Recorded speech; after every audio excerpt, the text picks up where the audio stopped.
What's up, YouTube fans? Today, we're going to take a look at the Gundam Universe 00 Razor. So this is number 23 in the Gundam Universe line.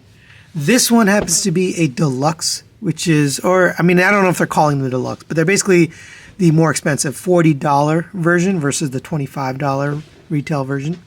So you get a little bit more stuff with this guy. The figures are pretty much the same. Now we did look at Sazabi, which is the only other deluxe we've gotten so far. I was not a fan of Sazabi. I actually ended up returning it. It broke during the review, and then I returned it. But this is the second one, and I have to say this one is definitely feeling better than Sazabi. But let's take a look at this guy. You got some yellow and red paint here on the helmet, or on the horns. Green, black, and red for the face. A little bit of metallic green here on the side. Kind of looks like Exia, or Exia. All the little green circles on the side. That looks nice. Yellow paint here. Red paint on the torso and on the crotch piece. A little more of that green paint down here. And then red for the toes. Normally this is just a plastic color. This time they painted it. Going to the back. No paint back here, but pretty clean. And let's take a look at the articulation before we get all the accessories in here. Head is on a ball joint, gets down to there. This one in particular seems to get a lot more articulation just due to the way they sculpted the neck. They really need to do all of them like this. Side to side, down to there, back to there. Rotates all the way around, nice and clean. Shoulders rotate all the way around. This can be moved out of the way, so you can't get the shoulder all the way around on that ball joint. The shoulder pad can move up and down on this ball joint and back and forth. Out to the side, up to there. And this can actually go in and out too, which we'll see a little bit later as well on the shoulder pad, this extra shoulder pad. Rotation at the bicep. It is a double jointed elbow, but due to the design, it only goes up to there. I'm not sure why they designed it like this. It feels like it should be cut right here. When I thought they were getting better with the double jointed elbows, this one they go and limit it. You really need to cut it right here to get a little bit more. Totally unnecessary. I don't know why they do stuff like that. Rotation at the mid abs. Crunch there and back. Not a lot, but a little bit side to side and a rotation. I don't really see anything at the lower abs, so I think it's just that mid ab. Coming down to the waist, you have a hip skirt here and on the side. Again, same thing as before. They're on a peg. If you pull them out on that peg, you can get it up a little bit higher. Legs are on a drop-down hinge, which will get you up to there, back to there, out to the side, all on that ball joint. Rotation at the thigh. Double-jointed knee, but gets you only 90 degrees due to the sculpt. Again, not a cut joint. Now, I did promise you that I would cut my previous review to see what would happen, and sad to report, it didn't provide anything. So here's the original, here's the cut. I cut into it to see if I could get more of a bend out of it. There's the cut version, and there's the not cut version. Pretty much the same, and the reason is it's this that's not bending. So you get a tiny bit more, but honestly, they need to just cut this articulation joint. So it didn't really add anything. So those who are wondering if you could do it, it doesn't really do much, but there you go. Getting back to this guy here, the ankles are on a ball joint. Now this one is a little bit on the loose side, so I put some kiki in there to try to assist it, but you have back and forth here, hinge back and forth, side to side, and a rotation. Now, since this is a $40, quote-unquote deluxe figure, you do get quite a bit of accessories. So we do get these two pieces here, which are meant to go on the sides. Now, they're also combined into sort of a jet mode. We'll look at that in just a minute, but that will just fit right into there on the side. This tab right here that's fitting into here. That fits nice and firmly. I think you're meant to open these up like that. But of course you can display it however you like. And you get this piece here, which makes the center of the jet. If you fold this downwards, there's a little tab right there.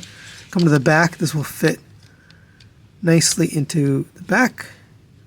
and sit just like that. Then you can take his swords here, which actually also become guns. So you can do a couple of things with these. So you can put them in the side here like this, so you can kind of hold it. That's pretty cool.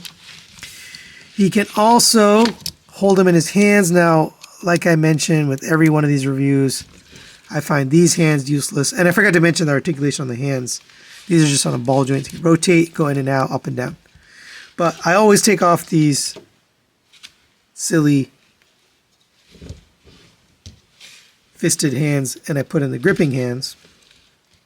And then he can hold these swords. And that's pretty cool. But the other cool thing you can do, and we'll take this one out as well, is it can become a gun, which is really cool. So if we take this, open up this, pull down on this handle, rotate this, now you've got this blaster, which is very cool. I like that a lot. And this will fit around into the gripping hands. And you can just get this up into there. And now he's got that blaster. So however you want to use these, I just like the fact that it's versatile. You know, you can kind of make it whatever you want, gun or sword. Or you can just put it on his hip skirts so that he's kind of got them, you know, stowed away. So that's pretty cool. But there is more. So you also get these, which are actually, you know, beam saber hilts or beam saber handles, but it doesn't come with the actual beam, and that's because these are just meant to store. So I guess they just become part of his rear hip skirt here. You're just supposed to plug them in right here. I do think they should have made this actually work with a beam saber, because I got plenty of beam sabers from prior figures, but really you just meant to store them there. I don't know. And just do it like that. And the last accessory you get here is, of course, the flight stand adapter for the Tamashii Stage Act, and those just fit right here. All right, now one unique thing you can do with this figure is transform part of it. So you can actually remove these side pieces. Come to the back, you're going to remove this piece here. By the way, if you want to, you can take off the backpack. It's just mounted there. But we'll put that back on for now. And you're going to take this piece here, open up the tail piece like that. Take this, plug this into the side, close these up, and then close these down. Same in this one, plug this in, close these down. And there you have a jet or spacecraft jet. Now there's a little spot here for a Tamashii Stage Act stand, so you can have this in flight next to him. And that's kind of cool. Would it be better if he transformed completely? Now there is a fan mode here, at least I think it's a fan mode, that you can do. So take this, fold that back up, use that peg, plug that into his back. And again, this is not in the official instructions, this is just something I came up with. Then we're going to take the arms, we're going to rotate them to the side, like that. Take these are going to come to the back and become basically boosters, like that. Take the legs, these are going to fold backwards and sit just behind here. And again, this is a fan mode, not a real thing I'm doing here. And again, this can sit just behind here. And we'll take these arms around here, take out the hands, unpeg those, just let those sit right on the outside. And there's a fan mode jet here. It's alright, I don't know. Figure something you could do if you really wanted to make him into a jet. So final recommendations on the Gundam Universe 00 Razor. I'm going to give this a 3 out of 5. It's going to be a partial recommendation. Now, this figure is really cool. I really like the way it looks. I like the accessories. The posability is about the same as the other Gundam Universe figure, so nothing wrong there. But where this figure falls down is the price point. This is a $40 Gundam Universe figure. You know, it's a limited figure.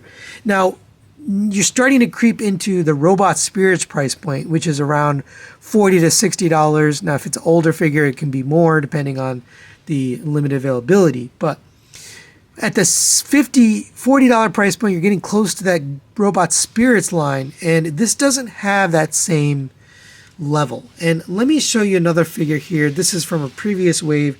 This is the Freedom Gundam figure. And this figure came with a lot. It came with these wings, came with these side guns, holster pieces. It's got the hilts here with the beam sabers. It's got this gun here. It's got alternate hands. You get a lot with this figure. And this was a $25 figure. So why all of a sudden are we paying $40 for, in my mind, what's equivalent to this guy? I think it's just because they realized that they need to charge us extra for the extra plastic, and they weren't doing that. This felt like a great deal, a great bargain for this figure. Now this one doesn't feel like that at all. It feels like a little bit of a ripoff for the $40 price point, and I think that's where they went wrong here. They haven't really figured out what makes the figure premium, what makes the figure worth the $40. I don't think this is worth the $40, but if you like this character, you like this particular Gundam, or you're just a fan of this line in general, I do recommend it. It's just the $40 price point is not hitting it for me. The value is not there. So that's it for today. Thanks for watching, and we'll see you next time.